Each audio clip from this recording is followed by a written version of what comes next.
The rain begins to fall just as Elena Martinez steps out of the hotel ballroom, her heels clicking against the marble floor with a rhythm that matches her racing heart. She does not look back. She cannot look back. Not after what just happened. Not after the words that still echo in her ears like broken glass. Humiliated at her husband's birthday, she leaves in silence, without knowing it was the Mafia boss. The champagne still clings to the fabric of her emerald dress, the one she spent 3 months saving for because Marcus said he wanted her to look perfect tonight. Perfect for his colleagues, perfect for his image, perfect for everyone except herself. Elena pushes through the revolving doors of the Grand Meridian Hotel in downtown Chicago, and the November wind hits her face like a slap. But it is nothing compared to the slap she felt inside that ballroom. Not a physical one. Marcus would never leave marks where people could see. His cruelty has always been more refined than that. She walks without direction, her clutch pressed against her chest, her breath coming in short, painful gasps. The city rises around her in towers of glass and steel, indifferent to her pain, indifferent to the tears that mix with the rain on her cheeks. Inside the ballroom, 200 guests had gathered to celebrate Marcus Whitfield's 40th birthday. The decorations alone cost more than Elena's annual salary as a pediatric nurse. Crystal chandeliers, imported orchids, a jazz quartet playing, standards that no one really listened to, and Marcus standing at the center of it all, accepting congratulations like a king receiving tribute. Elena had spent the entire evening by his side, smiling until her face ached, laughing at jokes that were not funny, pretending that everything was fine. That is what she has been doing for 8 years of marriage. Pretending. But tonight, something broke. It started with a comment. Such a small thing, really. Marcus was talking to a group of investors about his latest real estate development, when one of them mentioned how impressive it was that he managed to build his empire while maintaining such a beautiful family. Marcus had laughed, that cold, polished laugh that Elena had learned to dread. "Beautiful?" he had said, loud enough for everyone nearby to hear. "Elena is many things, but let's not exaggerate. I keep her around because she's useful.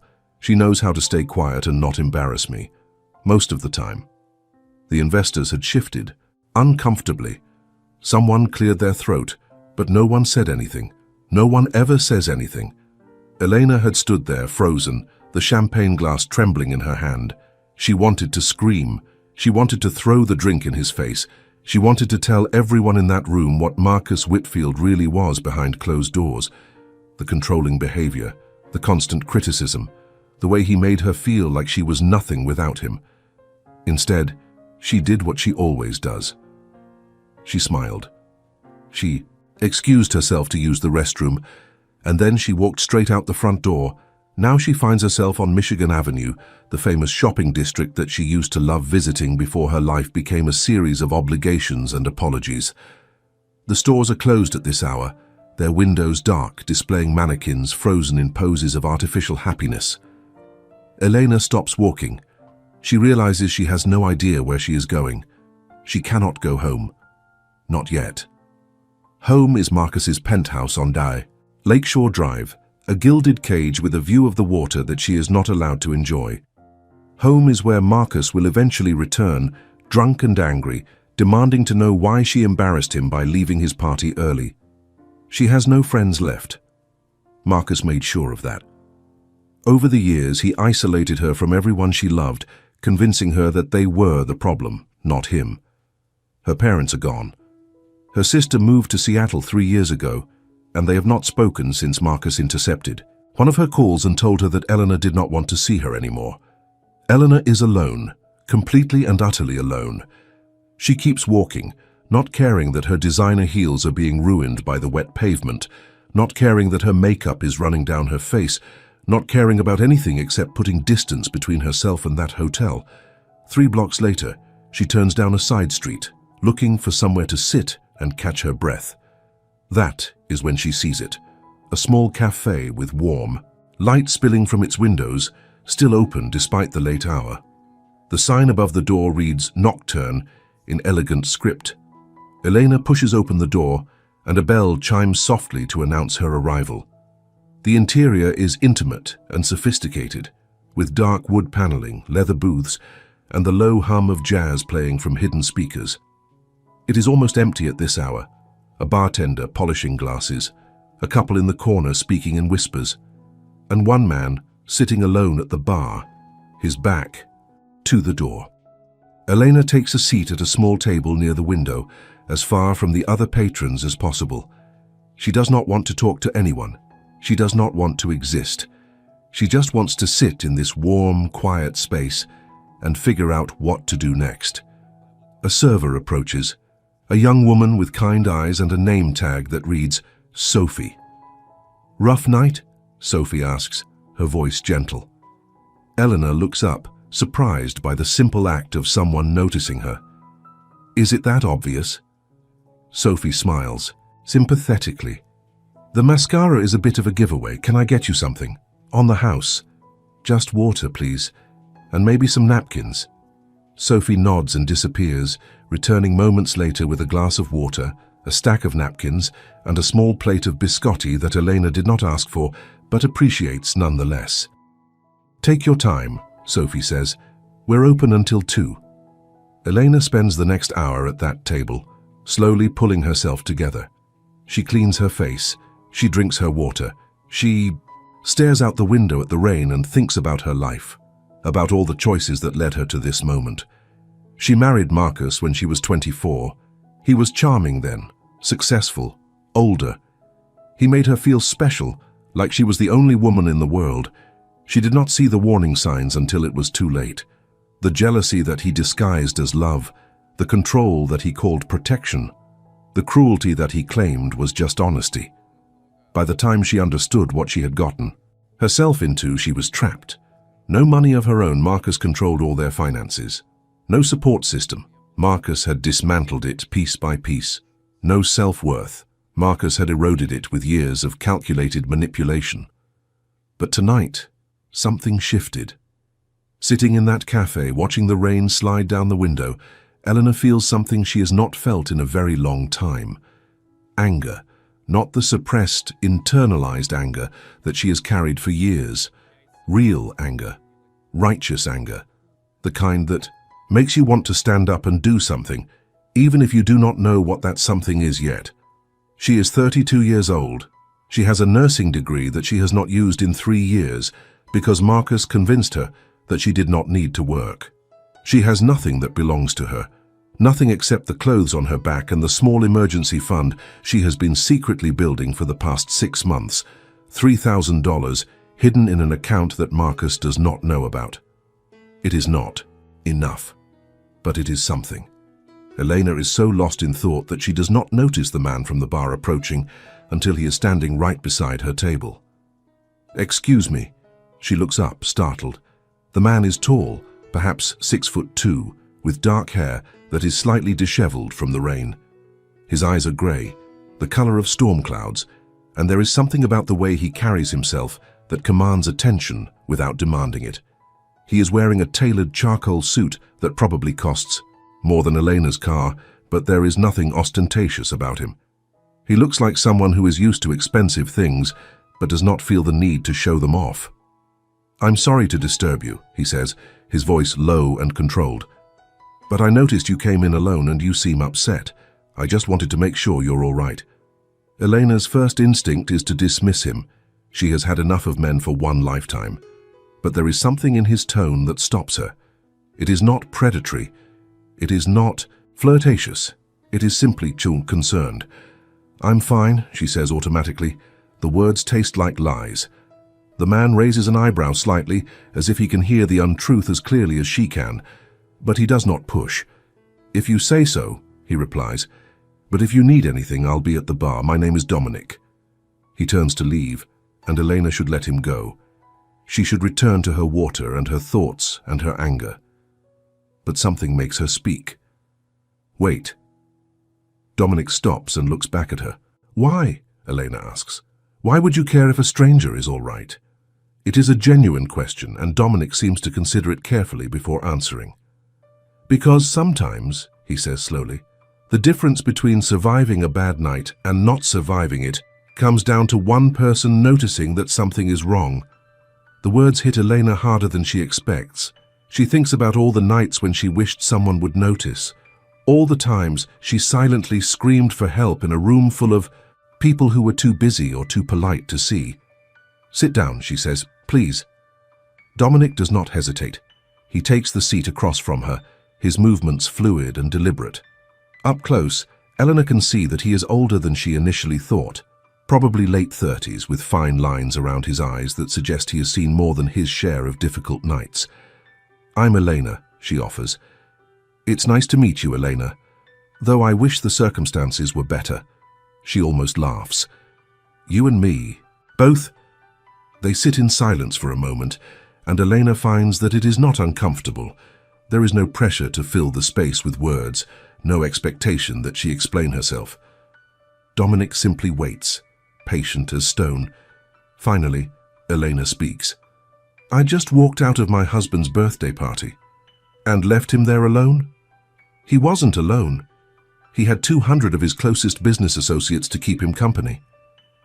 The bitterness in her voice surprises her. "Besides, I don't think he's noticed I'm gone yet. He's too busy enjoying being the center of attention." Dominic nods slowly. "Sounds like a difficult marriage." "That's one word for it." "What word would you use?" Elena thinks about it. "A mistake," she says finally. "A very long, very expensive mistake." Dominic does not offer sympathy or advice. He does not tell her to leave her husband or to work things out. He just listens, really listens, in a way that Marcus never has. "The worst part," Elena continues, the words tumbling out, "now that she has started, is that I knew. Deep down I knew from the beginning that something was wrong, but I ignored it. I told myself I was being paranoid, that every relationship has problems, that he would change once we were married." She laughs bitterly. "He changed, all right, he got worse." "People show you who they are," Dominic says quietly. "The mistake isn't in believing them the first time. The mistake is in not believing them the second time." Elena looks at him, really looks at him for the first time. There is depth in those grey eyes, shadows that hint at his own difficult past. This is not a man who has lived an easy life, despite his expensive suit and polished manner. "You sound like you speak from experience," she says. "Everyone has a past," Dominic replies. "The question is whether you let it define your future." Their conversation continues, meandering through topics both serious and light. Eleanor learns that Dominic owns several businesses in Chicago, though he is vague about the specifics. He has a younger sister who lives abroad and a mother who passed away 5 years ago. He has never been married, though he was engaged once, a long time ago.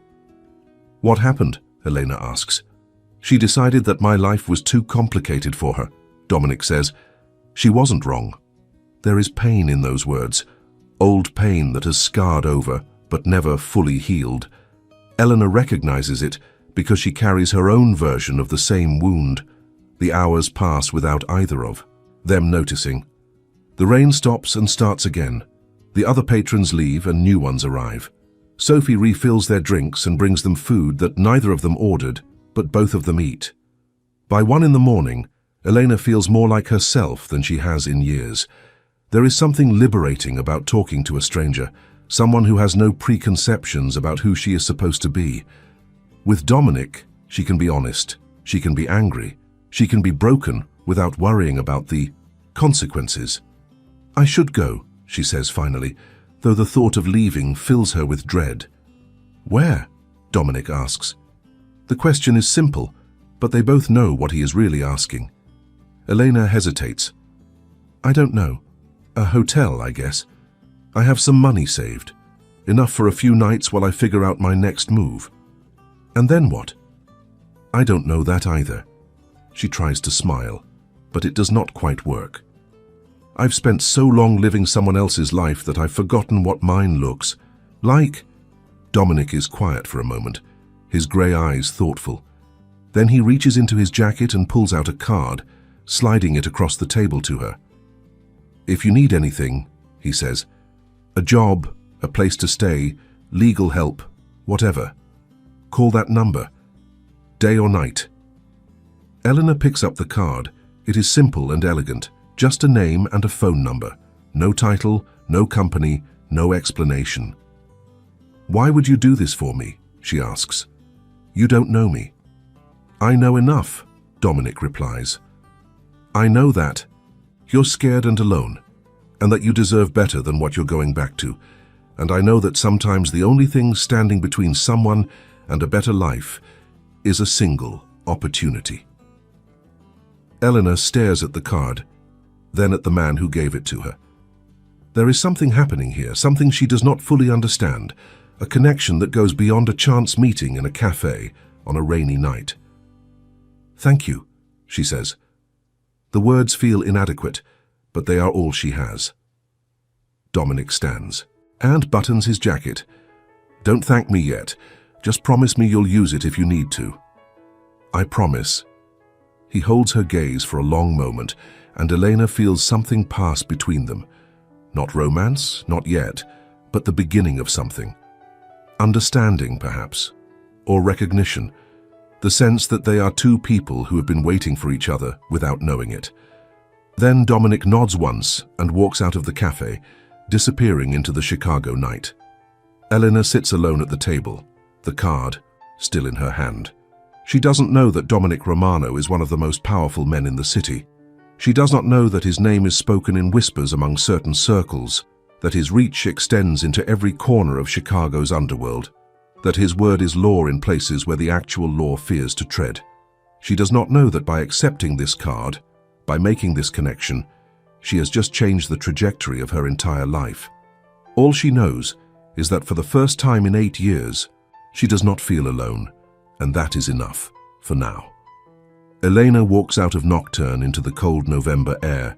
The rain has stopped, and the city glistens under the streetlights, wet and clean and full of possibility. She takes a deep breath and starts walking toward the nearest hotel. Behind her, in the shadows across the street, a black SUV sits with its engine idling. Inside, a man with a scarred face watches Eleanor until she disappears around the corner. Then he picks up his phone. "She just left," he says. "Should I follow her?" There is a pause on the other end of the line. Then Dominic Romano's voice, calm and authoritative. "No, let her go. But keep eyes on the husband. I want to know everything about Marcus Whitfield by morning." The man in the SUV smiles slightly. "Boss, are you sure this is a good idea? Getting involved with some random woman?" "She's not random," Dominic replies. "Not anymore." He hangs up without another word, and the SUV pulls away from the curb, vanishing. Into the maze of Chicago's streets, Eleanor has no idea what she has stumbled into, but one thing is certain: her life will never be the same. Check if you're already subscribed to this channel. If you're not, you're missing stories like this one, stories that stay with you long after they end.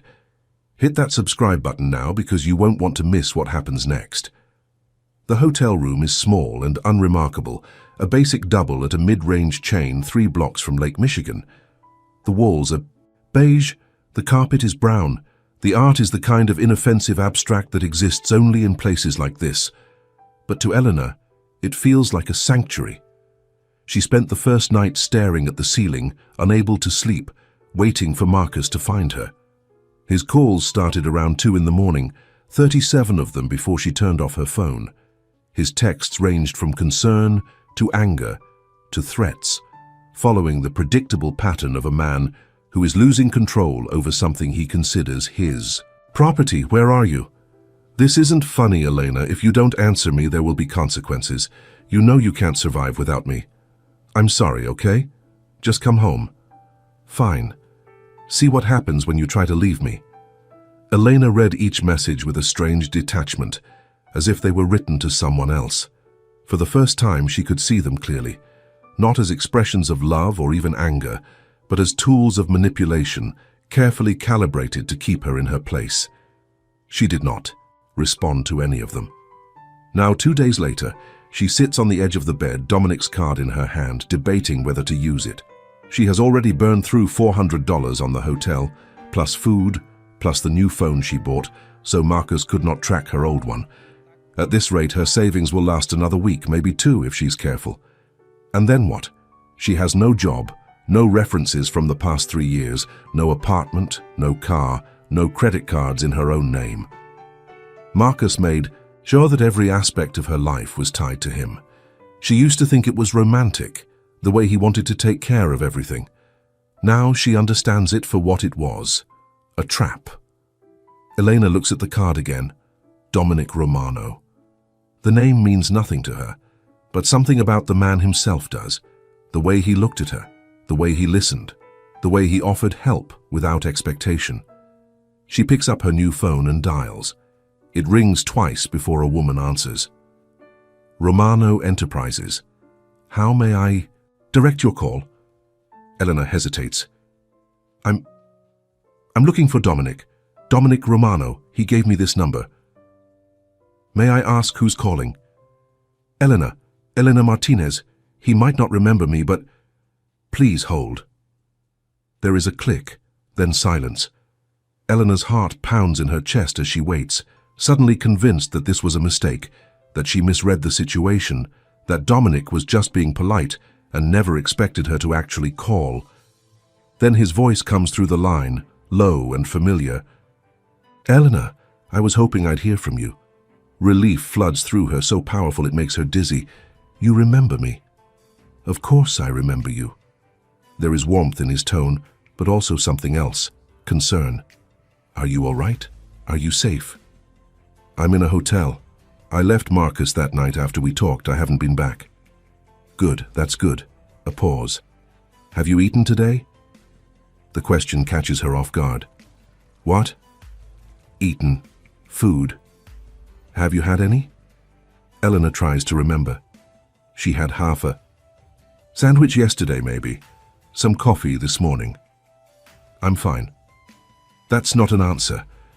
She can almost hear him frowning through the phone. Where are you staying? She tells him, and there is a moment of silence. I'm sending a car, Dominic says.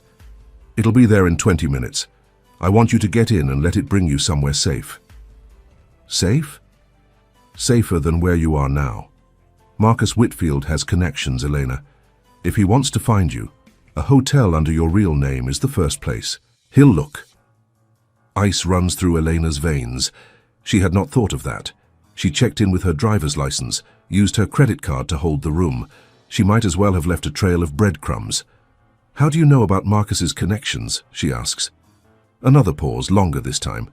I know a lot of things about a lot of people. It's part of my business. Get in the car, Elena. I'll explain everything when you arrive. The line goes dead. Elena stares at the phone for a long moment, her mind racing. Every instinct she has tells her that this is crazy, that getting into a stranger's car and letting it take her to an unknown location is exactly the kind of thing that ends badly. But another part of her, the part that sat in that cafe and felt seen for the first time in years, trusts Dominic Romano.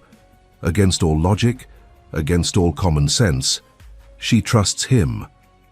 She gathers her few belongings into her bag and heads down to the lobby to wait. The car arrives exactly 20 minutes. Later, a sleek black sedan with tinted windows. The driver is a middle-aged man with a polite smile and a professional demeanor. He opens the back door for Elena without a word. Where are we going? She asks as she slides inside.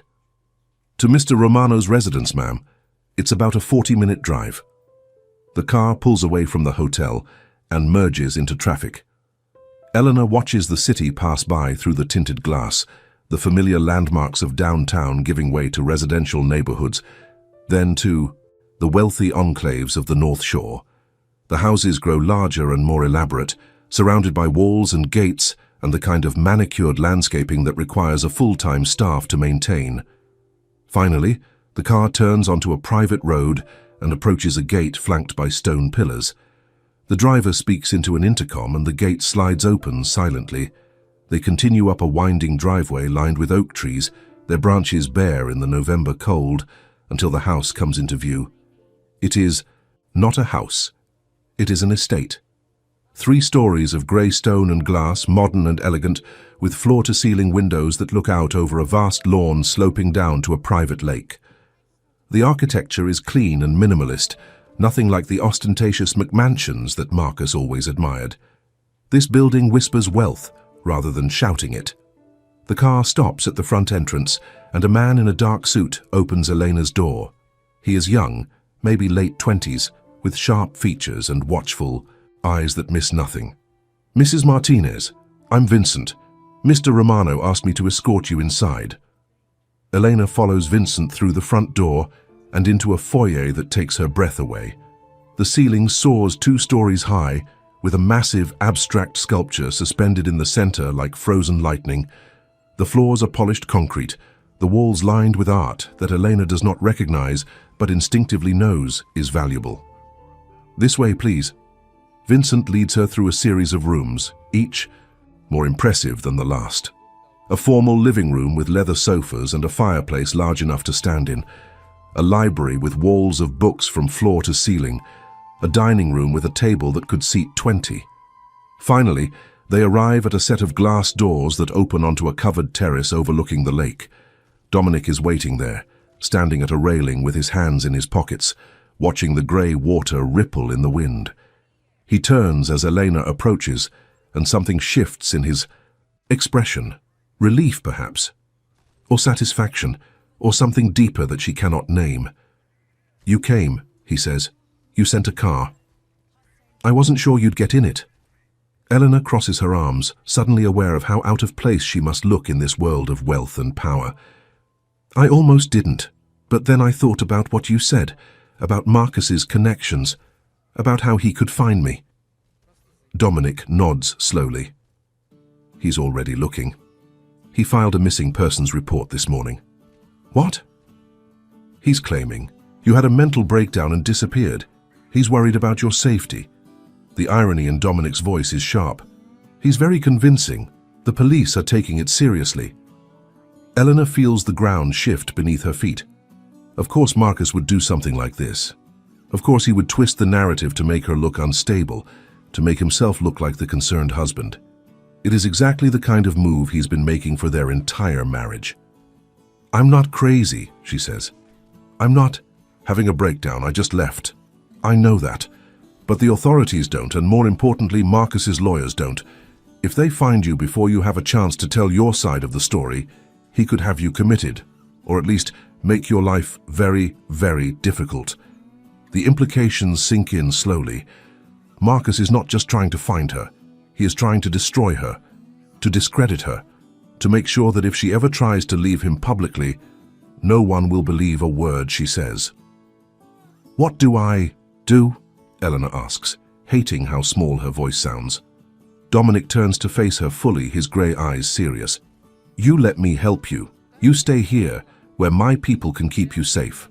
You work with my lawyers to build a case for divorce that Marcus can't worm his way out of. And you trust me when I tell you that by the time this is over, Marcus Whitfield will never be able to hurt you again." It is a lot to take in. Too much, maybe. Elena's head is spinning with questions and doubts, and the nagging voice that tells her she should be more suspicious of a man who barely knows her, but is offering to upend his entire life on her behalf. "Why?"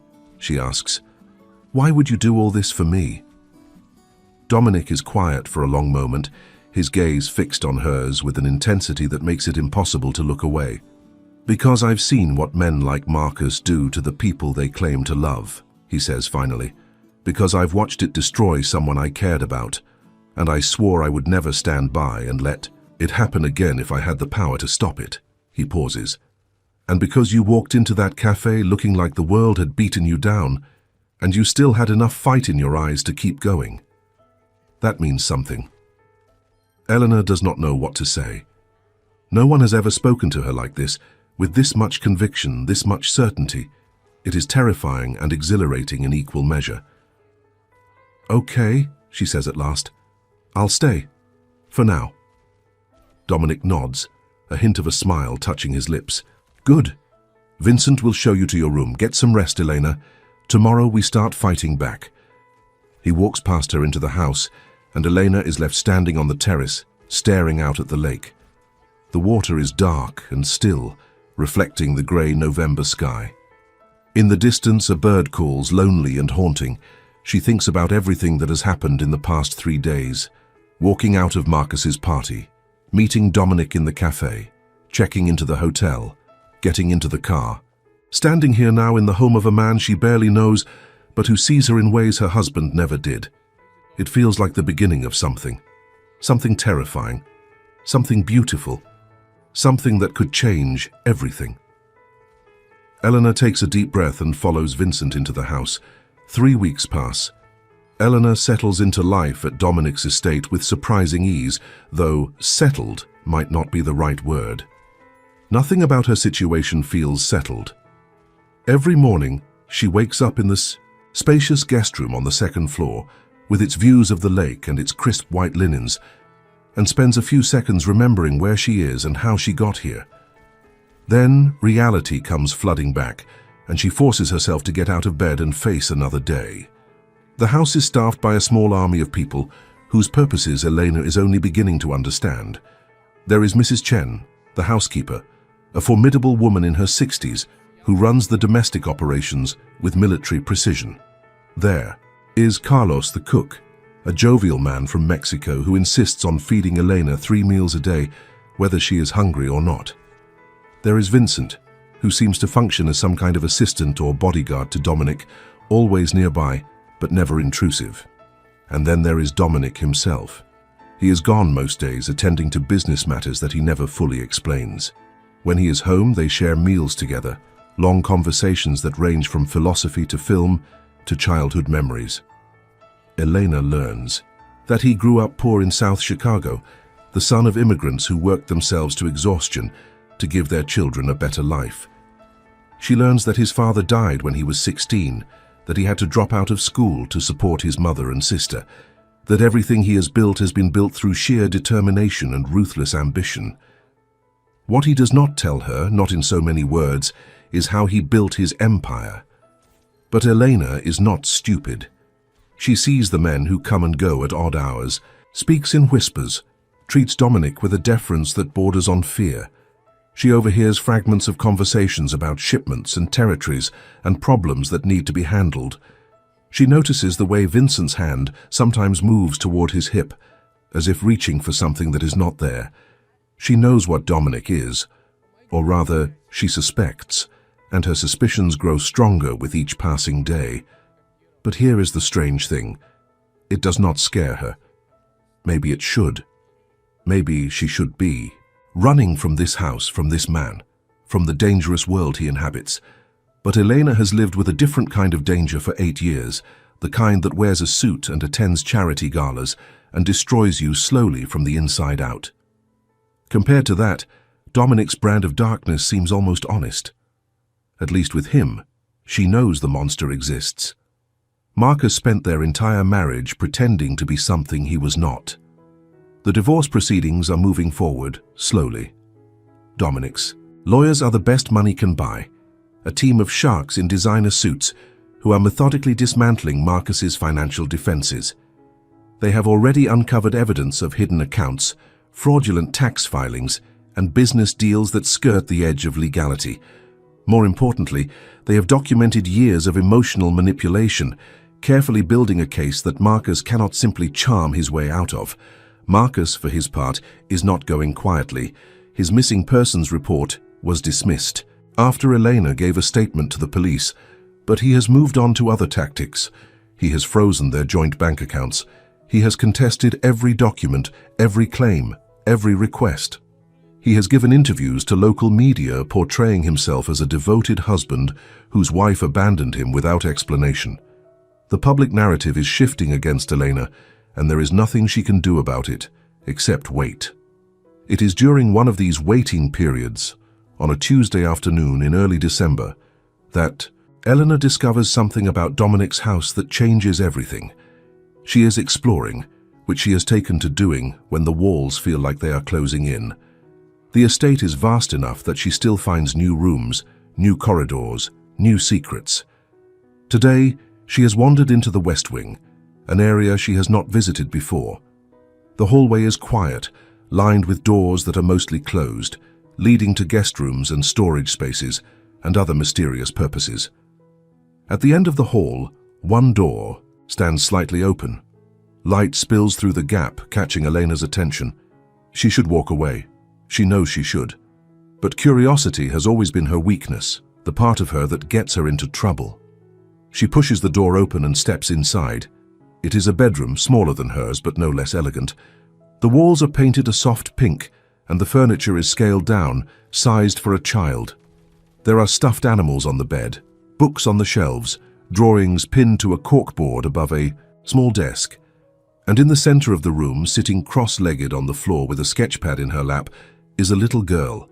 She looks up as Elena enters, her dark eyes wide with surprise.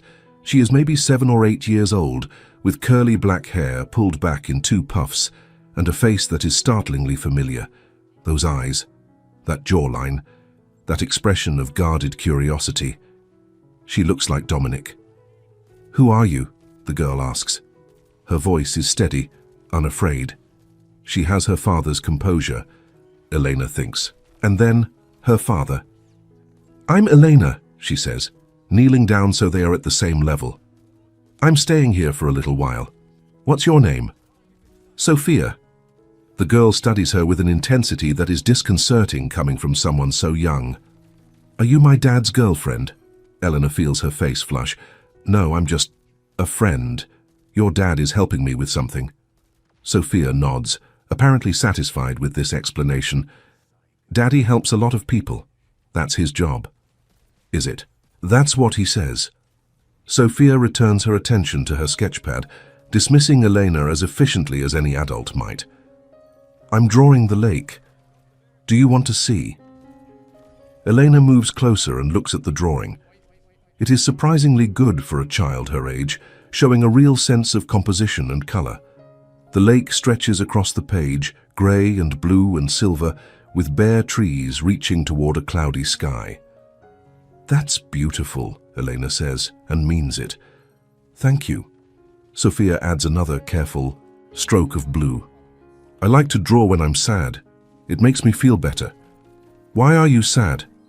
The question slips out before Elena can stop it, and she immediately regrets asking.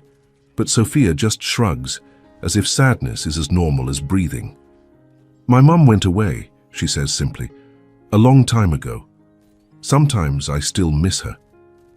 Elena's heart cracks open. She knows that feeling, the absence that never quite fades, the longing for someone who is no longer there. She felt it when her own mother died, and again when Marcus systematically cut her off from everyone she loved. "I'm sorry," Elena says. "I know what it's like to miss someone." Sophia looks up at her, those dark eyes suddenly piercing. "Do you have a mum?" "Not anymore. She passed away a few years ago." "That's sad." Sophia is quiet for a moment. "But at least you got to have her for a while." Some people don't even get that. The wisdom in those words coming from such a young mouth takes Elena's breath away. This child has seen too much, understood too much. She has been shaped by loss in ways that no child should have to be. "Sophia?" Dominic's voice comes from the doorway, and both Elena and the girl turn to look at him. He is standing in the entrance, his expression unreadable, his eyes moving between his daughter and the woman kneeling beside her. "Daddy!" Sophia jumps up and runs to him, wrapping her arms around his waist. He catches her effortlessly, lifting her into his arms as if she weighs nothing. "What are you doing out of your room, Piccola?" he asks, his voice soft in a way Elena has never heard before. "Mrs. Chen said you were taking a nap." "I wasn't tired, and then Elena came to visit." Sophia looks back at Elena with a smile. "She's nice, Daddy. Can she stay?" Dominic meets Elena's eyes over his daughter's head. There is something complicated in his gaze, a mix of emotions that she cannot quite decipher. "We'll see," he says. "Now go find Mrs. Chen and ask her for a snack. I need to talk to Elena alone." Sophia nods and wriggles out of his arms, pausing at the door to wave goodbye to Elena before disappearing down the hallway. The silence that follows is heavy with unspoken questions. "You didn't tell me you had a daughter," Elena says finally. "I don't tell most people." Dominic moves into the room, picking up one of Sophia's drawings from the desk and studying it. It's safer that way. Safer for who? For her. He sets the drawing down and turns to face Elena. My world is dangerous, Elena. You've probably figured that out by now. There are people who would hurt Sophia just to get to me.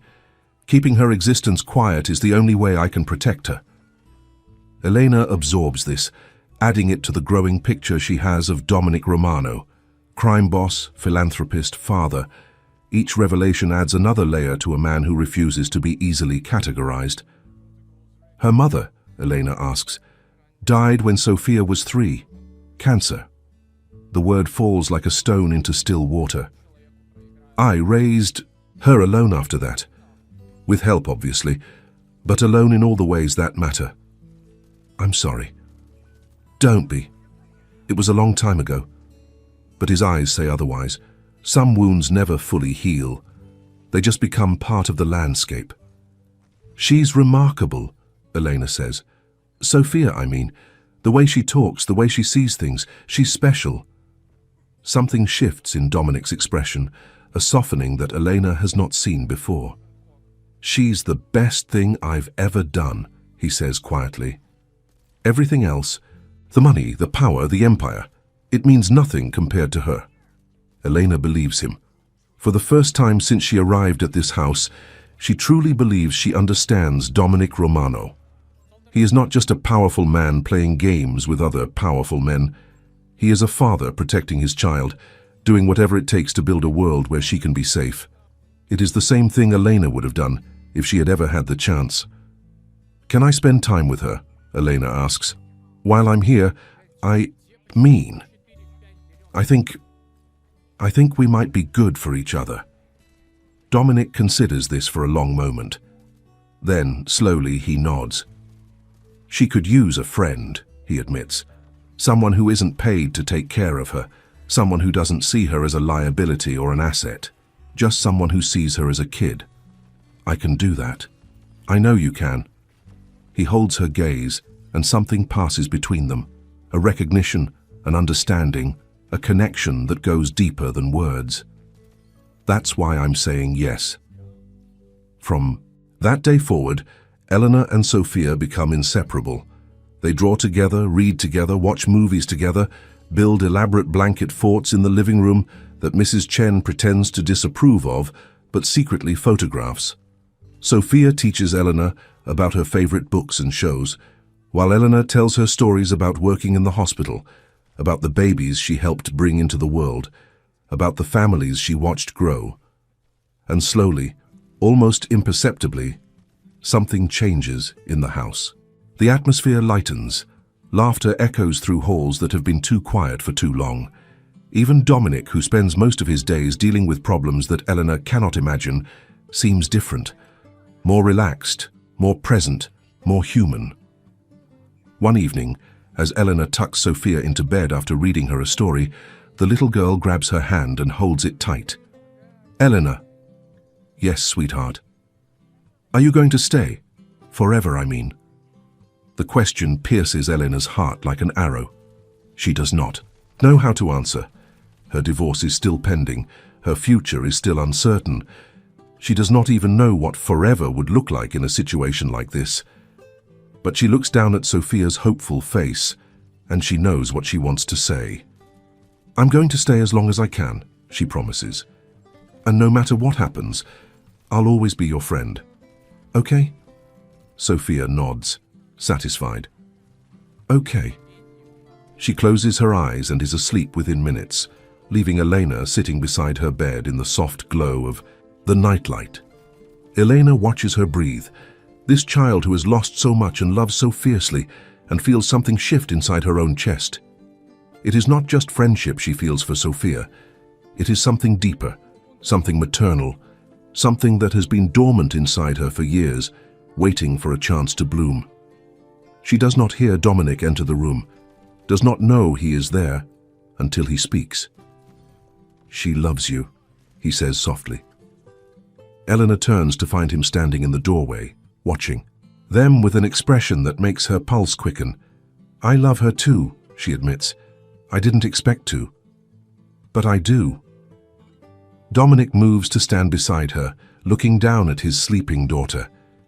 In the dim light, his face is softer, younger, stripped of the armor he wears in his daily life. "She hasn't connected with anyone like this since her mother died," he says. "I was starting to worry she never would." "She just needed someone to see her," Elena says. "Really see her. Not as a responsibility or a complication. Just as herself." Dominic turns to look at her, and suddenly they are very close. Close enough that she can see the flecks of silver in his grey eyes, close enough to feel the warmth radiating from his body. "Someone like you," he says. "Someone like me." The air between them shifts, charged with something neither of them has acknowledged until now. Elena's heart hammers in her chest, and she is acutely aware of every inch of space between them, or rather, the lack of it. Before I continue this story, I want to pause and ask you something. If this moment is making your heart beat faster, if you're feeling what Elena is feeling right now, then leave a comment below with the words, "I believe in second chances." Let me know you're here. Let me know you're feeling this story the way I felt it when I wrote it. The moment stretches between them, fragile and electric. Then Dominic takes a step back, breaking the spell. "Get some rest," he says, his voice slightly rougher than before. "We have a busy day tomorrow." He leaves without another word, and Elena is left standing alone in the quiet of Sophia's room, her heart still pounding, her mind spinning with possibilities. Something is changing between them, something that cannot be ignored much longer, and for the first time in a very long time, Elena is not afraid of what comes next. Christmas arrives at the Romano estate like an unexpected guest. Elena did not expect to still be here for the holidays, but the divorce proceedings have hit yet another snag, this time involving property disputes that Marcus is contesting with particular viciousness. The lawyers assure her that they will prevail, that the evidence is on her side, that it is only a matter of time.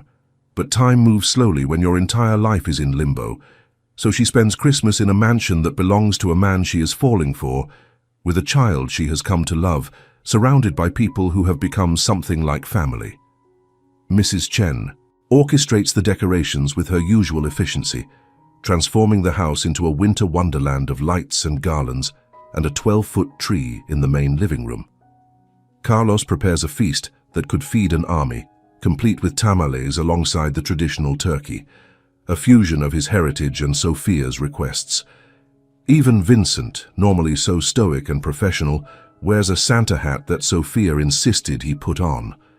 And Dominic. Dominic is different during the holidays. He takes time off from his mysterious business, spending his days at home with his daughter, playing games and watching movies and being present in a way that Elena has not seen before. The tension that usually lines his shoulders is gone, replaced by something softer, something almost joyful. On Christmas morning, they gather in the living room to open presents. Sophia tears through her gifts with the enthusiasm of any child her age, squealing over a new art set, a stack of books, a beautiful dress that Elena secretly helped pick out. But her favorite gift, the one that makes her eyes fill with happy tears, is a locket with a picture of her mother inside. "I found it in storage," Dominic explains, his voice thick. "I thought you should have it." Sophia throws her arms around him and does not let go for a very long time. Later, after the gifts have been opened and the wrapping paper cleared away, Dominic hands Elena a small wrapped box. "For you," he says. Elena stares at it, surprised. She had not expected a gift. She is still technically a guest here, a temporary presence passing through on her way to somewhere else. "Open it," Sophia urges, bouncing with excitement. Inside the box is a bracelet, simple, elegant, a thin gold chain with a single charm, a butterfly. "For new beginnings," Dominic says, "and for the courage to spread your wings." Eleanor's eyes burn with tears she refuses to let fall. She thinks about everything she has been through, everything she has lost, everything she has found in this unexpected place. And she realizes that for the first time in years she feels hope. "Thank you," she whispers. "It's perfect." She puts on the bracelet, and the weight of it on her wrist feels like a promise. The rest of Christmas Day passes in a warm blur. There is food and laughter and music, a sense of celebration that Elena had forgotten was possible. She watches Dominic play with his daughter, watches him relax and smile and be present, and she feels something growing in her chest that she does not dare name. That night, after Sophia has been put to bed, Elena finds herself alone with Dominic on the terrace, wrapped in blankets and watching the snow fall over the lake. "Thank you," she says, "for all of this, for the bracelet, for including me in your family's Christmas, for everything." Dominic does not look at her. He keeps his eyes on the snow, on the dark water, on the vast emptiness of the winter sky. "You're not just included, Elena," he says. "You belong. Here. Whether you realize it or not, you've become part of this family." "Dominic." "I know." He finally turns to face her, and his expression is raw in a way she has never seen. "I know there are 1,000 reasons why this doesn't make sense. I know you're still married, still fighting for your freedom, still figuring out who you are outside of Marcus Whitfield's shadow. I know I'm not exactly the safest choice for someone who wants a normal life." "I don't want a normal life," Elena says, surprising herself with the conviction in her voice. "I've had normal. Normal was pretending everything was fine while my husband destroyed me from the inside out. Normal was smiling through pain and crying alone in the bathroom and never letting anyone see how broken I really was." She takes a breath, steadying herself. "What I want," she continues, "is real. I want something that's honest, even if it's complicated. I want someone who sees me, all of me, the broken parts and the healing parts, and everything in between." She meets his eyes, holding nothing back. "I want you." The words hang in the cold air between them, vulnerable and true. Dominic is silent for a long moment. Then, slowly, he reaches out and takes her hand, his fingers intertwining with hers. "I want you too," he says. "I've wanted you since the night you walked into that cafe, soaking wet and furious, and absolutely beautiful. I told myself it was just compassion, just the desire to help someone who needed it. But it was more than that. It was always more than that. Then what are we waiting for? Your freedom." He brings her hand to his lips, pressing a kiss to her knuckles. "I won't be the thing that complicates your divorce. I won't give Marcus ammunition to use against you. So we wait. We take this slow. And when you're finally free of him, when you can choose me without any shadows hanging over us, then what?" Dominic smiles, a real smile, the kind that transforms his entire face. "Then I'm going to spend the rest of my life proving that you made the right choice." Elena leans into him, resting her head on his shoulder, and they stay there for hours, watching the snow fall and dreaming of a future that finally seems possible. January brings chaos. It starts with a phone call late at night, Dominic's voice sharp with tension as he speaks rapidly in Italian to someone on the other end. Elena watches from the doorway of his study, unable to understand the words but reading the danger in his posture. When he hangs up, his face is pale. "What happened?" she asks. "Marcus," Dominic says the name like a curse. "He's been doing some digging. He found out where you are, and he's hired people to bring you back." Elena's stomach drops. "What kind of people?" "The kind that don't take no for an answer." Dominic moves to his desk, pressing a button that Elena has never noticed before. Within seconds, Vincent appears in the doorway, fully alert despite the late hour. "We have a situation," Dominic says. "Get the team together. I want a full security sweep, doubled patrols, and eyes on the perimeter 24/7. No one gets in or out without my knowing about it." Vincent nods and disappears. Elena sinks into a chair, her mind racing. "How did he find me? We've been so careful." "Marcus has resources," Dominic says grimly. "More than I realized. And he's clearly more obsessed with controlling you than I gave him credit for." "What do we do?" Dominic kneels in front of her, taking her hands in his. "We fight," he says. "We use every weapon we have, legal and otherwise. We make sure that Marcus Whitfield understands, once and for all, that you are not his property, that you will never be his property again. And if that doesn't work, then I handle it my way. The darkness in his voice should frighten Elena. Instead, it makes her feel safe, protected, like for the first time in her life, someone is willing to fight for her without reservation. I trust you, she says. I know. He presses a kiss to her forehead. Now get some sleep. Tomorrow we go to war. But sleep does not come. Eleanor lies awake in her room, listening to the sounds of the house preparing for siege. Footsteps in the hallway, whispered conversations, the quiet click of weapons being checked and loaded. She thinks about Marcus, about the man she married and the monster he became. She thinks about all the years she spent afraid, the years she lost trying to make a bad marriage work. She thinks about what she would do if he actually succeeded in taking her back, and she realizes, with a clarity that surprises her, that she would rather die than return to that life. The thought should terrify her. Instead, it fills her with resolve. She gets out of bed, pulls on a robe, and goes to find Dominic.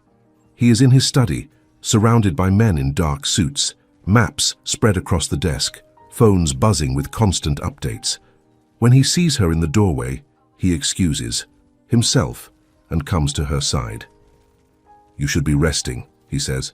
"I can't rest. Not with all this happening because of me. None of this is because of you. It's because of Marcus, because he's a controlling, dangerous man who refuses to let go of what he thinks belongs to him." Dominic cups her face in his hands. "You're not to blame for his sickness, Elena. You never were." "I want to help," she says. "I can't just sit in my room waiting for something to happen. Tell me what I can do." Dominic studies her for a long moment, then nods slowly. "All right," he says. "There is something." The plan is elegant in its simplicity. Marcus's hired men have been watching the estate for days, looking for vulnerabilities, patterns, weaknesses they can exploit. What they do not know is that Dominic has been watching them right back. "We let them think they've found a way in," Dominic explains the next morning, gathered around the dining table with his most trusted lieutenants. "We give them a window of opportunity that looks real but is actually a trap. When they move, we move. And when it's over, we have evidence of their intent that even Marcus's lawyers can't deny." "What about me?" Elena asks. "You're the bait." The word hangs in the air, heavy with implication. "Before you say no," Dominic continues quickly, "let me explain. You'll be completely safe. Vincent and 3 of my best men will be with you at all times, just out of sight. The moment Marcus's people make a move, we intervene. You won't be in any real danger." "But they have to believe they have a chance," Elena says, understanding. "They have to commit to the plan before you can catch them." "Exactly." Elena considers this. The old her, the one who lived under Marcus's control, would never have agreed to something so risky. But she is not that person anymore. She has spent too many years being a victim. It is time to be something else. "I'll do it," she says. The operation takes 3 days to set up. Eleanor continues her normal routine, spending time with Sophia, eating meals with the household, occasionally venturing into the garden despite the cold. To anyone watching, she looks like a woman settling into a comfortable new life, unaware of the danger closing in around her. But behind the scenes, Dominic's people are everywhere. Hidden cameras, listening devices, men positioned at strategic points throughout the property. It is a web of surveillance that Elena finds both impressive and slightly unsettling. On the 3rd night, the trap is sprung. Elena is in the library reading by the fire when she hears the faint sound of breaking glass from somewhere in the house. Her heart leaps into her throat, but she forces herself to stay calm, to keep reading, to appear oblivious. Footsteps approach. The door to the library opens. 2 men step inside, dressed in black, faces covered with ski masks. They move with professional efficiency, clearly experienced in this kind of work. "Mrs. Whitfield?" one of them says. "Your husband wants you home." Eleanor sets down her book with steady hands. "My name is Martinez, and I'm not going anywhere with you." The men exchange glances. One of them pulls out a syringe. We can do this the easy way or the hard way, he says. Your choice. Elena opens her mouth to respond, but before she can speak, the library explodes into chaos. Vincent appears from behind a hidden panel in the wall, moving with lethal precision. Two more of Dominic's men crash through the windows. The masked intruders barely have time to react before they are subdued, pinned to the ground, weapons stripped away. It is over in less than 30 seconds. Dominic appears in the doorway, his expression cold as winter. Take them to the warehouse, he orders. I want to know everything. Who hired them? How they got in? What their orders were? The men are dragged away, and then it is just Elena and Dominic, alone in the library with the broken glass and the lingering tension. Are you all right? He asks, crossing to her side. I'm fine. Elena's voice shakes slightly, the adrenaline finally catching up with her. That was intense. I know. I'm sorry you had to be part of it. Don't be. She meets his eyes, and despite everything, she manages a smile. I told you I wanted to help. This is what helping looks like. Dominic pulls her into his arms, and Elena lets herself be held, lets the fear and tension drain away, replaced by the solid warmth of his embrace. It's almost over, he murmurs into her hair. One more push and Marcus will never be able to touch you again. How can you be so sure? Because the men we caught are going to sing like canaries once my people talk to them, and because I have a friend in the federal prosecutor's office who has been looking for a reason to investigate Marcus Whitfield for years. Dominic pulls back, his hands on her shoulders, his grey eyes burning with conviction. By this time next week, your husband will be facing charges for conspiracy, harassment, and attempted kidnapping. His empire is going to crumble, and there won't be a thing he can do to stop it. Elena wants to believe him. She wants it so badly that she can taste it. And if he finds a way out, she asks, if his lawyers manage to spin this like they always do, they won't. Dominic's voice is steel. I won't let them. The next few days are a blur of legal maneuvering and careful strategy. Dominic's lawyers work around the clock, coordinating with the federal prosecutor, building a case that even Marcus cannot wriggle out of. The men who tried to kidnap Elena provide detailed testimony, naming Marcus as the mastermind and describing the payment they received, the instructions they were given, the violence they were authorized to use. The evidence is overwhelming. On a grey Thursday morning, Marcus Whitfield is arrested at his downtown Chicago office, perp-walked in front of cameras in full view of the business associates he spent his life trying to impress. The footage plays on every local news station, and Elena watches it from the safety of Dominic's study, feeling something she thought she might never feel again. Freedom. The divorce is finalized 2 weeks later. Elena walks out of the courthouse a single woman, her bracelet glinting in the winter sun, her future stretching before her like an open road. Dominic is waiting for her on the steps. How do you feel? He asks. Elena thinks about the question seriously. How does she feel? Relieved, certainly. Exhausted, grateful, hopeful. Like I'm finally myself again, she says. Like the person I was supposed to be has been waiting all this time, and now she finally gets to exist. Dominic smiles that rare, transformative smile. I'm glad, he says, because I have something I want to ask you. What is it? He takes her hand, his thumb tracing circles on her palm. Come home with me, he says. Not as a guest, not as someone I'm protecting. Come home with me as my partner, my equal, the woman I love. Elena's breath catches. You love me. I've loved you since the moment you walked into that cafe, Dominic admits. I was just waiting for the right time to tell you. And now is the right time. Now is the only time that matters. Elena looks at this man, this complicated, dangerous, beautiful man who has given her everything and asked for nothing in return. She thinks about the life she could have with him, the challenges and the joys, the darkness and the light. And she knows her answer. Yes, she says. Yes, I'll come home with you. Dominic sweeps her into his arms, kissing her deeply, and Elena tastes freedom and possibility and the first day of the rest of her life.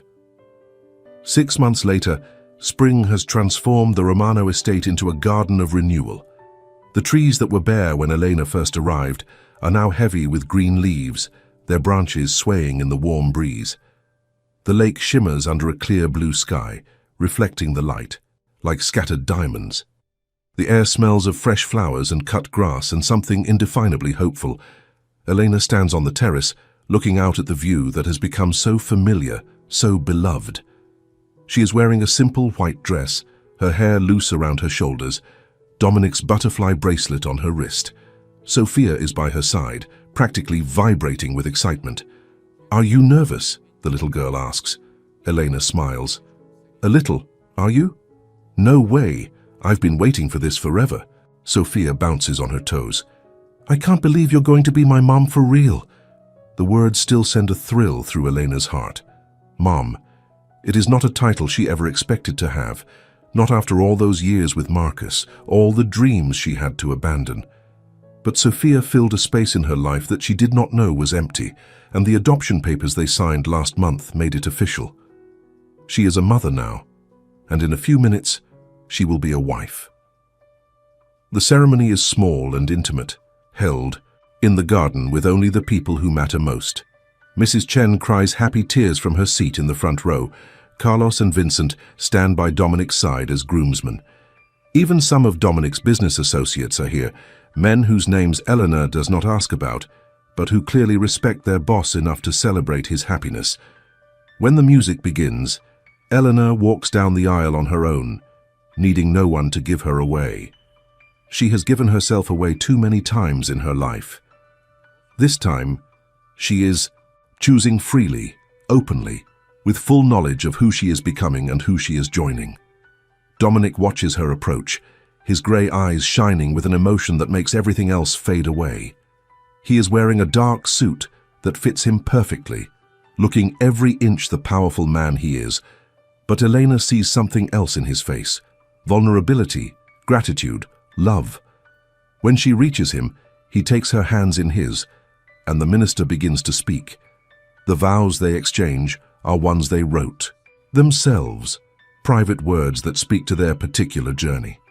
"I promise to see you," Elena says, "not the image you project to the world, but the real you, the father, the protector, the man who walked into a cafe on a rainy night and changed my life. I promise to keep you safe," Dominic says, "not by controlling you, but by standing beside you. I promise to love you in the light and in the darkness, in the easy times and the hard ones, for as long as I draw breath." They exchange rings. They seal their vows with a kiss, and when the minister pronounces them husband and wife, a cheer goes up from the small crowd that echoes across the water and into the sky. The reception is joyful and slightly chaotic, full of food and music and dancing. Eleanor finds herself passed from partner to partner, laughing at jokes she only half understands, accepting congratulations from people she barely knows. But through it all, her eyes keep finding Dominic, and his keep finding hers. Late in the evening when the guests have started to drift away, Eleanor slips outside to catch her breath. She walks down to the edge of the lake, letting the cool water lap at her bare feet, watching the moon rise over the trees. Footsteps behind her. She does not need to turn around to know who it is. "Running away already," Dominic teases, wrapping his arms around her from behind. "Never." Eleanor leans back into his embrace, just taking a moment to remember. Remember what? Who I was when I first came. Here, broken, scared, alone. She turns in his arms, looking up at his beloved face. "And who I am now?" "Who are you now?" Elena smiles, the answer coming easily for the first time in her life. "I'm home," she says. "I'm finally home."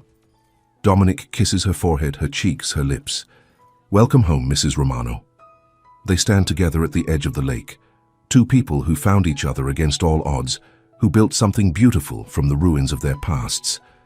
The water reflects the moon, and the stars and the lights from the house, creating a mirror of infinite possibility. Behind them in the house, Sophia presses her face to the window, watching her parents with a smile that holds no shadows. And in the distance, the city of Chicago glitters on the horizon, full of darkness and light, danger and beauty, endings and beginnings. Elena thinks about everything that led her to this moment.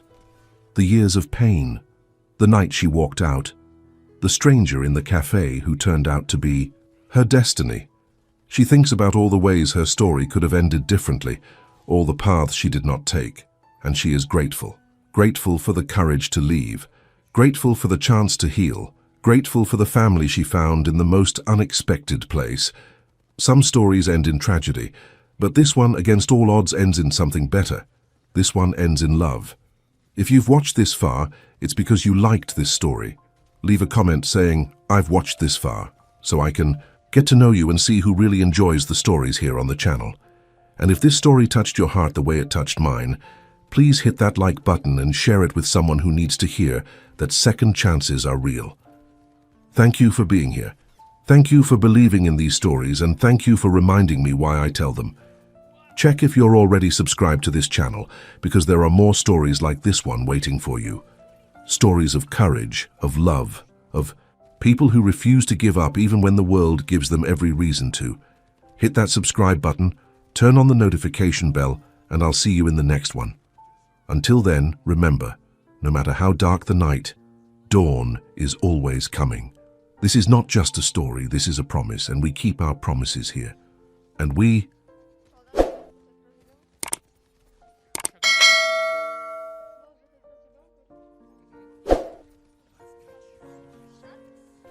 Красят яйца и пекут куличи. И делают Пасху. Вот, все, что я знаю. Кайф. Я этим не занимаюсь. А вы занимаетесь? Привет, Флеймер. Короче, вот такие грустные дела. Сейчас припудрюсь.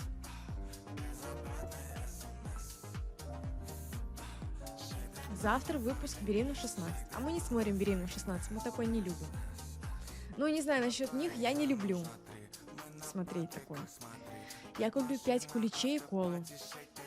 Необычный микс. Почему не с чаем?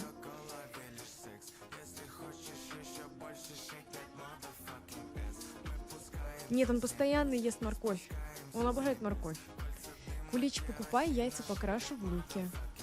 По-модному, вон Каспирита занимается.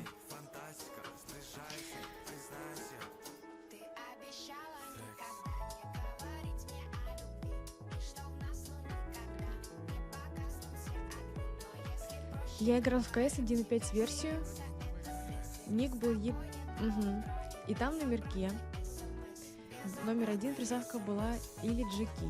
И я решил ебошки. Понятно. В луке это по-староверски. Ну, я не знаю, кстати, у меня мама никогда так не делала. Она обычно покупала какую-то краску и разводила в этом. В стаканчиках, и потом опускала туда. Как-то так. Понятно. Меня как-то подруга угощала куличами, которые они делали на продажу. Но мне не понравилось. Я об этом не сказала ей. Привет, Тёма. Вот. Мне вообще, как будто вот какой-то хлеб. Не забанит за мой ник. А я и не переживаю, забанит, не забанит. Я куличи в последние годы перестала есть каждый раз все меньше и меньше, хотя раньше с чаем обожала. Сейчас как-то все равно. Праздник, не признаю по толку. Но мне нравилась с детства именно вот эта белая посыпка. Я белую посыпку съедала и все. Ну и еще выбирала изюм и, возможно, ела хлеб. Как дела? Да нормально, у тебя как? Сверху-то что? Ну вот эта белая штучка, которая заливается. Я не помню, как она называется. Глазурь? Вообще, кстати, как это я покупала в Магните один кулич. И он был такой, знаете, типа творожный кулич. И он был такой очень мягкий, нежный. Больше такой не пробовала. О, Каспарита, мне только творожные ключи заходят. Они не просто булкосочные. Да, вообще, было очень вкусно. Помнишь, я кофейни покупал?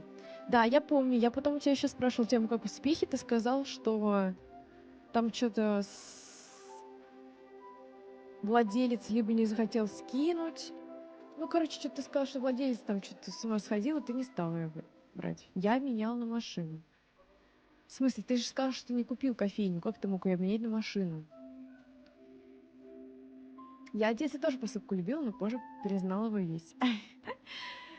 Белая сладкая бодяга. Ну, она, кстати, вообще-то делается вроде из яйца, сахара, ну, что-то такого. Короче, как вот эти есть десерты такие, как они называются, сейчас скажу. Безе. Вот по безе похоже по составу. Сейчас КБ творожный продают. Надо зайти посмотреть. Я купил другой, обменял на машину. Ну, не знаю, как-то странно. Что-то как-то странно, ребят. Привет, Ктикс. А я куличи никогда не любил. Лучше кексики с чаем попить. Но кексики как-то не распространены в этот праздник. Либо, может, сейчас кто-нибудь делает. Лекстенс, привет. Хай. Маритас, привет.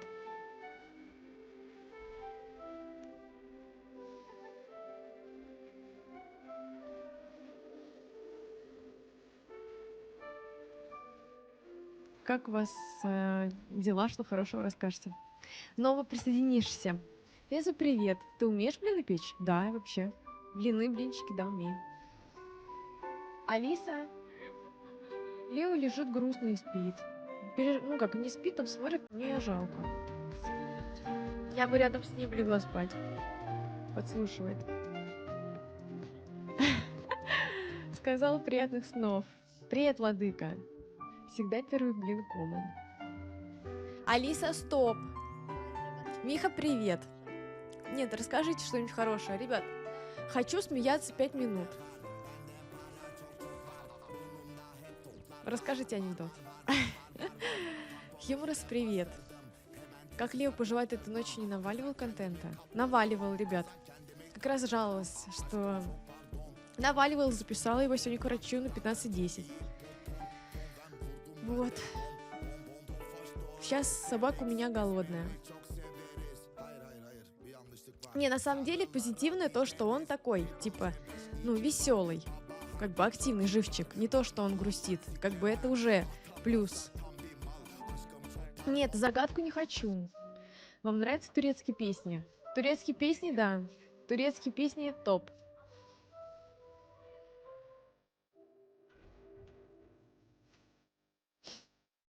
А при чем тут блины? Дегустатор. Анекдот? Да, анекдот давайте. Ой, как анекдот, это что-то смешное. Да, анекдот, пожалуйста.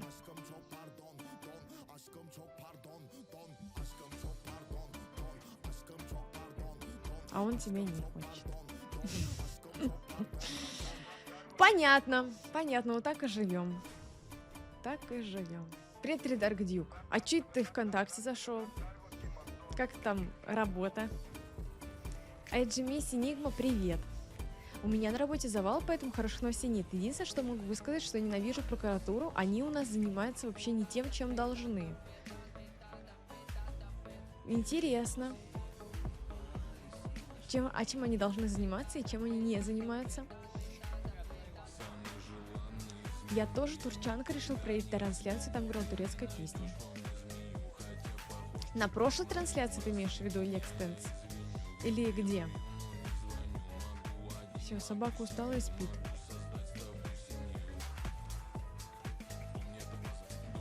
Сейчас сфоткаю себе на память.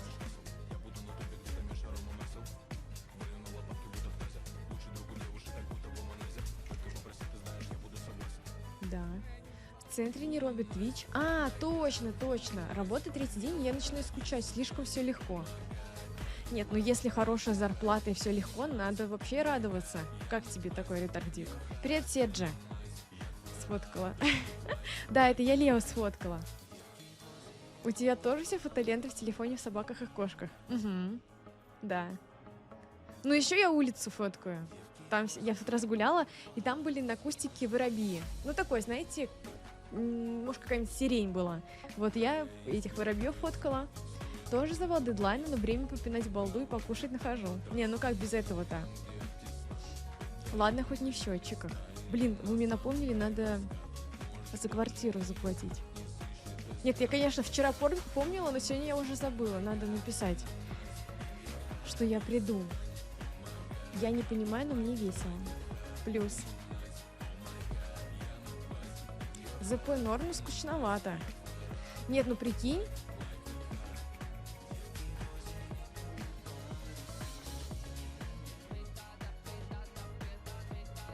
Тебе станет скучно, ты решишь сменить работу, и там будет полный завал, вообще лютый, но ты будешь получать так же. А так ты можешь, может, ты чем-нибудь можешь изучать в этот момент, пока тебе скучно там. Какие-нибудь ролики классно посмотреть. Докс, привет. Не очень, а у тебя? Вчера сметанку купил и варенье подарили из крыжовника. Буду блинами объедаться. Вон, за блины заговорили. Лучше уж пусть на работе будет скучновато, чем завал. Ну, может быть, потом появятся какие-нибудь клиенты, дадут шума.